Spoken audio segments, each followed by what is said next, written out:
save the Queen. Ow! It's my foot you're standing on. Go. Surgery is sex, isn't it? Is it? You know it is.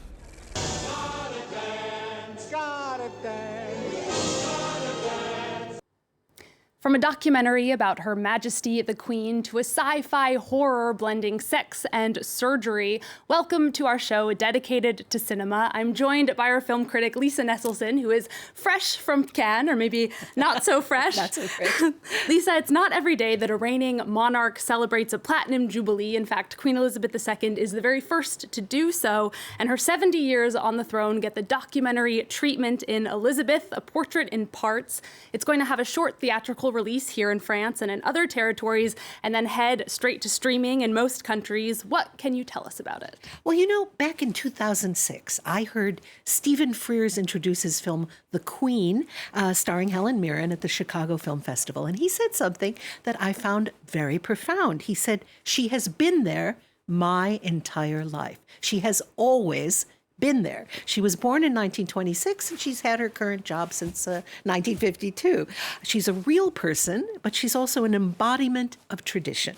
Roger Michell, who died this past September, age 65, has made an affectionate, frequently amusing, and sometimes touching visual celebration of a figure of longevity and stability in a radically changing world. By the time he'd done the research for this delightful and wide-ranging thematic assemblage of images of Elizabeth across the decades, he must have known more about the woman's life, at least the public part, than anybody except her late husband and the Queen Elizabeth II herself. We have lots of terms: queen, monarch, crowned head, but there's a regular person behind all that. All right, well, let's get a sense of that regular person. Here is the trailer for Elizabeth, A Portrait in Parts. Gentlemen, I want to tell you all. Throughout the ages, it will not be easy. We grew up loving the Queen. To us teenagers, she was a babe.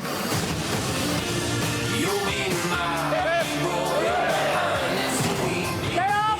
Look, it's on the wrong leg.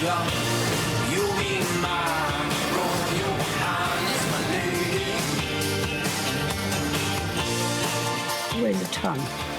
You can't look down, because if you did, your neck would break.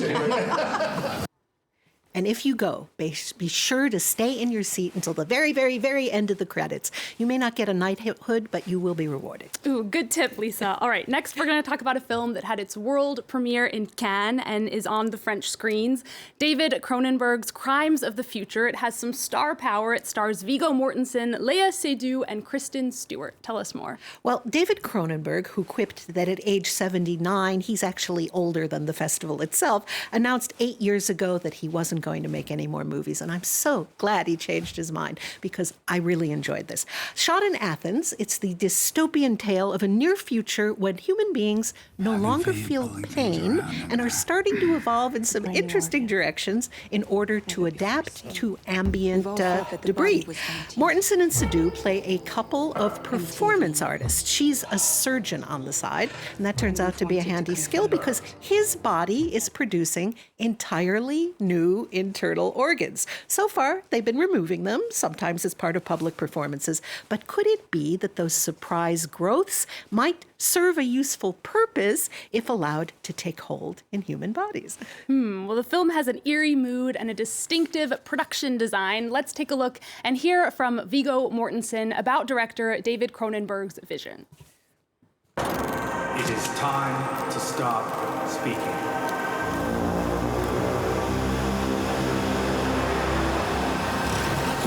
It is time to listen.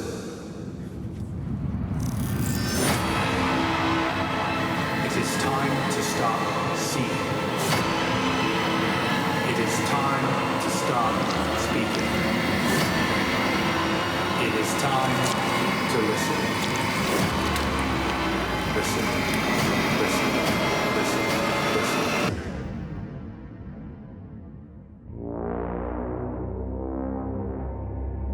Well, I think he looks without blinking at his own body and his own mortality.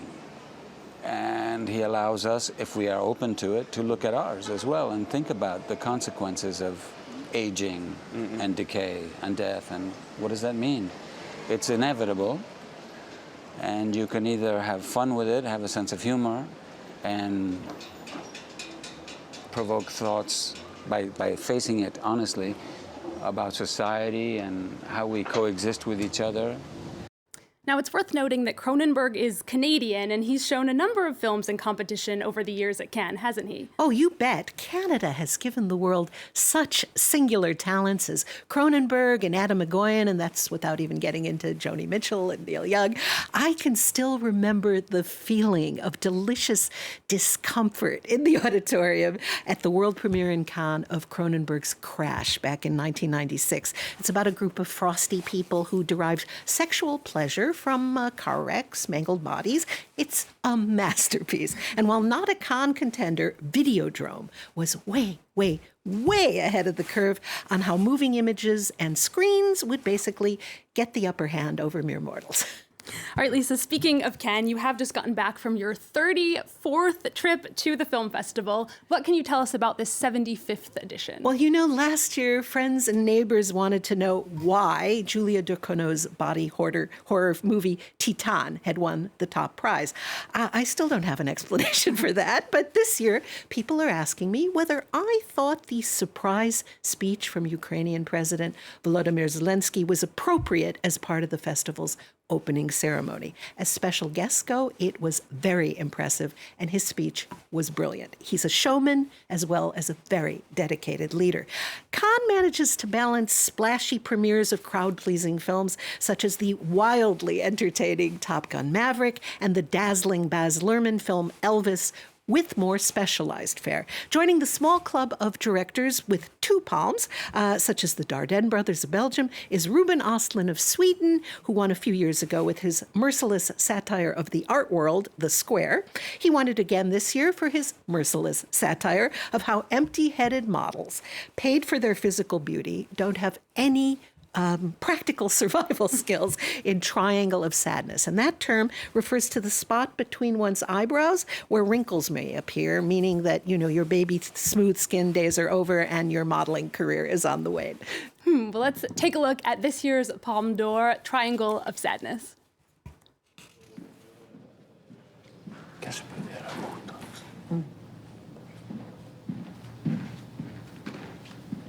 Can you relax your triangle of sadness? That's like between your eyebrows here. Okay. A little bit more. Okay. And open your mouth so you look a little bit more available. Okay, not that much, a little bit less. Okay. Thank you very much. Thank you. Thanks. Next, please. I like this film quite a bit, but my personal choice for the Palme would have been Layla's Brothers by 32-year-old Saeed Rustai of Iran. It did win the Prix de la Citoyenneté, the Good Citizenship Award, following another Iranian film, Ashghar Farhadi's A Hero. Full disclosure, I was on that jury last year. Iran has given the world extraordinary film talents. A formal tribute was paid this year to Iran-born director of cinematography Darius Kanji, an absolute master of lighting who lives in France. The actress Amira Kazar, also with Iranian roots, helped present the award and said to her friend of 30 years, "We can never return to our real country, and that makes our country cinema." Cannes remains the world's biggest film event with the world's most important film market. Over 12,000 people came from all over the world to buy and sell films, the ones we'll be seeing in years to come. All right, Lisa, finally from you, it is the 70th anniversary of the movie musical Singin' in the Rain, and a restored print is out in France this week. Yes, let me adjust my smile to maximum. MGM stood for Metro-Goldwyn-Mayer, but it was also said to stand for the movie's greatest musicals. Few people today pick a movie by the studio that happened to make it, except perhaps for Disney. Anyway, it's easy to review Singin' in the Rain. It is the greatest movie musical ever made. I'm the first person to say that when it comes to movies, absolutely everybody is entitled to his or her opinion, but not with this one. If you don't think it's stupendous, you're flat out wrong, incorrect, mistaken. It's a marvelously self-aware tribute to the history of the movies and the upheaval wrought when silent pictures had to transition to the coming of synchronized sound, 1927, 1928. It's about hoopla and talent and romance. It's about breathtakingly smooth dances performed to sprightly songs. It's funny, it's touching, it's romantic. I don't see any way to attack it on racist or sexist grounds 7 decades after it was made. It's just plain enduringly wonderful. I'm telling you to see a gem of artistry. There's no musical finer than this one you see. Debbie Reynolds, just 18 and new on the scene. Gene Kelly, a joy. Donald O'Connor, oh boy. MGM had a touch. I love this film so much.